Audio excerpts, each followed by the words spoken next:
Welcome back to our Daily Bread. I'm Sam, and I will be taking you through a 365-day plan from Genesis to Revelation. Today I will be reading from Genesis chapters 48, 49, and 50. If you would like to follow along, I will be reading from the ESV translation. Chapter 48. After this, Joseph was told, "Behold, your father is ill." So he took with him his two sons, Manasseh and Ephraim. And it was told to Jacob, "Your son Joseph has come to you."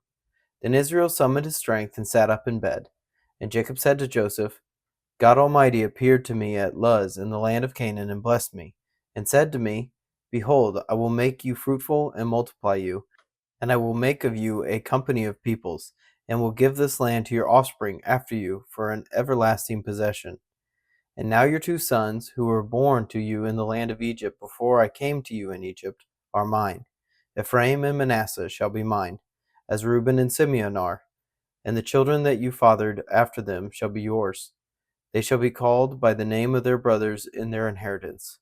As for me, when I came from Paddan, to my sorrow Rachel died in the land of Canaan on the way, when there was still some distance to go to Ephrath, and I buried her there on the way to Ephrath, that is, Bethlehem.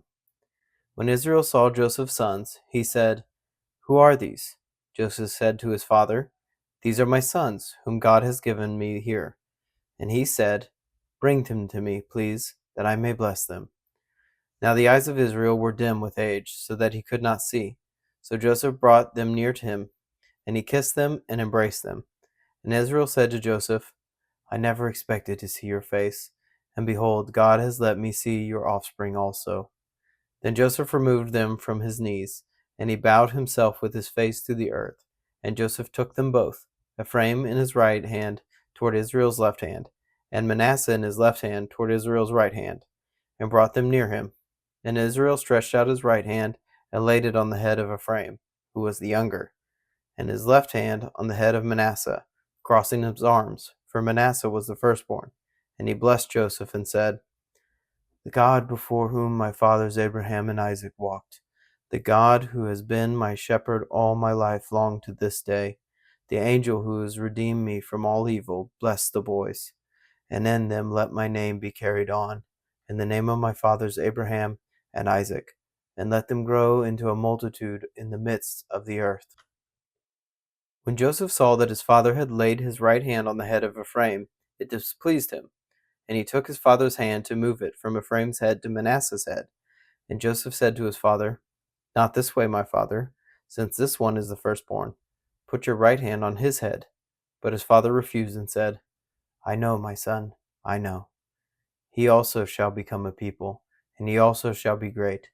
Nevertheless, his younger brother shall be greater than he, and his offspring shall become a multitude of nations. So he blessed them that day, saying, By you Israel will pronounce blessings, saying, God make you as Ephraim and as Manasseh. Thus he put Ephraim before Manasseh. Then Israel said to Joseph, Behold, I am about to die, but God will be with you, and will bring you again to the land of your fathers. Moreover, I have given to you rather than to your brothers one mountain slope that I took from the hand of the Amorites with my sword and with my bow. Chapter 49. Then Jacob called his sons and said, Gather yourselves together, that I may tell you what shall happen to you in the days to come. Assemble and listen, O sons of Jacob. Listen to Israel your father. Reuben, you are my firstborn, my might and the firstfruits of my strength, preeminent in dignity and preeminent in power. Unstable as water, you shall not have preeminence, because you went up to your father's bed, then you defiled it. He went up to my couch. Simeon and Levi are brothers. Weapons of violence are their swords. Let my soul come not into their counsel. O my glory, be not joined to their company. For in their anger they killed men, and in their willfulness they hamstrung oxen. Cursed be their anger, for it is fierce, and their wrath, for it is cruel. I will divide them in Jacob, and scatter them in Israel. Judah, your brothers shall praise you, and your hand shall be on the neck of your enemies. Your father's son shall bow down before you. Judah is a lion's cub. From the prey, my son, you have gone up. He stooped down, he crouched as a lion. and as a lioness, who dares rouse him? The scepter shall not depart from Judah, nor the ruler's staff from between his feet, until tribute comes to him, and to him shall be the obedience of the peoples. Binding his foal in the vine, and his donkey's colt to the choice vine. He has washed his garments in wine, and his vesture in the blood of grapes. His eyes are darker than wine, and his teeth whiter than milk. Zebulun shall dwell at the shore of the sea. He shall become a haven for ships, and his border shall be at Sidon. Issachar is a strong donkey, crouching between the sheepfolds. He saw that a resting place was good, and that the land was pleasant. So he bowed his shoulder to bear, and became a servant at forced labor. Dan shall judge his people, as one of the tribes of Israel. Dan shall be a serpent in the way, a viper by the path, that bites the horse's heels, so that his rider falls backward. I wait for your salvation, O Lord. Raiders shall raid Gad, but he shall raid at their heels. Asher's food shall be rich, but he shall yield royal delicacies. Naphtali is a doe let loose, that bears beautiful fawns. Joseph is a fruitful bough by a spring. His branches run over the wall. The archers bitterly attacked him, shot at him, and harassed him severely. Yet his bow remained unmoved. His arms were made agile by the hands of the mighty one of Jacob. From there is the shepherd, the stone of Israel. By the God of your father who will help you, by the Almighty who will bless you with blessings of heaven above, blessings of the deep that crouches beneath, blessings of the breasts and of the womb. The blessings of your father are mighty beyond the blessings of my parents, up to the bounties of the everlasting hills. May they be on the head of Joseph, and on the brow of him who was set apart from his brothers. Benjamin is a ravenous wolf, in the morning devouring the prey, and at the evening dividing the spoil. All these are the 12 tribes of Israel. This is what their father said to them as he blessed them, blessing each with the blessing suitable to him.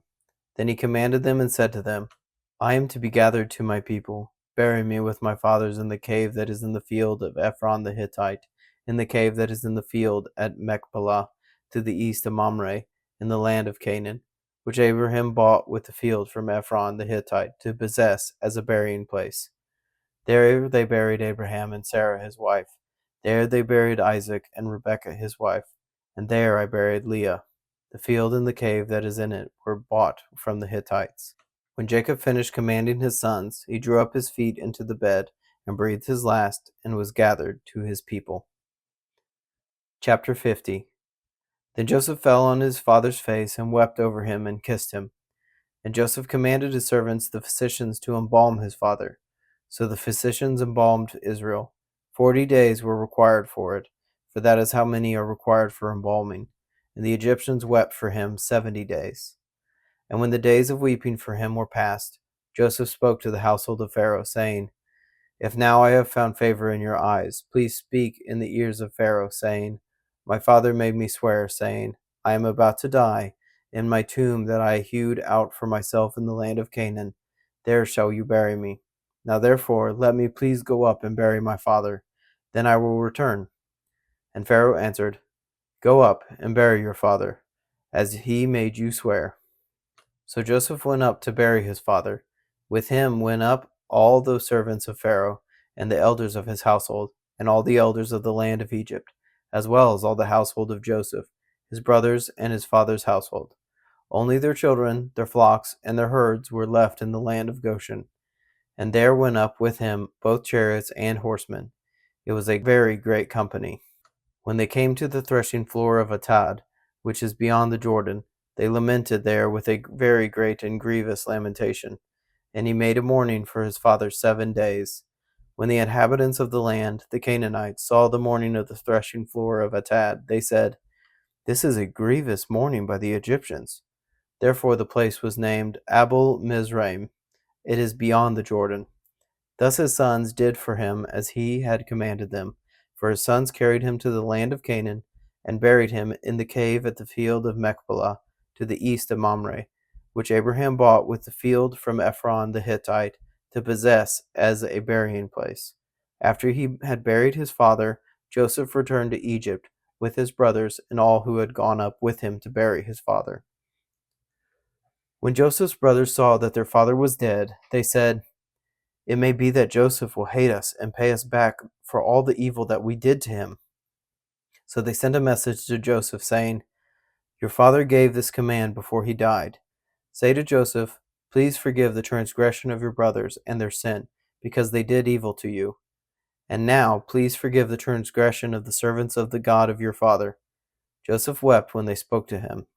His brothers also came and fell down before him and said, "Behold, we are your servants." But Joseph said to them, "Do not fear, for am I in the place of God? As for you, you meant evil against me, but God meant it for good, to bring it about that many people shall be kept alive as they are today. So do not fear, for I will provide for you and your little ones." Thus he comforted them and spoke kindly to them. So Joseph remained in Egypt, he and his father's house. Joseph lived 110 years. And Joseph saw Ephraim's children of the third generation. The children also of Mashir, the son of Manasseh, were counted as Joseph's own. And Joseph said to his brothers, "I am about to die, but God will visit you and bring you up out of this land to the land that he swore to Abraham, to Isaac, and to Jacob." Then Joseph made the sons of Israel swear, saying, "God will surely visit you, and you shall carry up my bones from here." So Joseph died, being 110 years old. They embalmed him, and he was put in a coffin in Egypt. Thank you for joining me today in our Bible reading. You can find us on Substack and YouTube at Up+Out Show, or Our Daily Bread wherever you get your podcasts. Please consider subscribing. If you enjoyed this reading today, please like and share. If you have any thoughts about the verses read, please leave a comment. Thank you, and have a blessed day.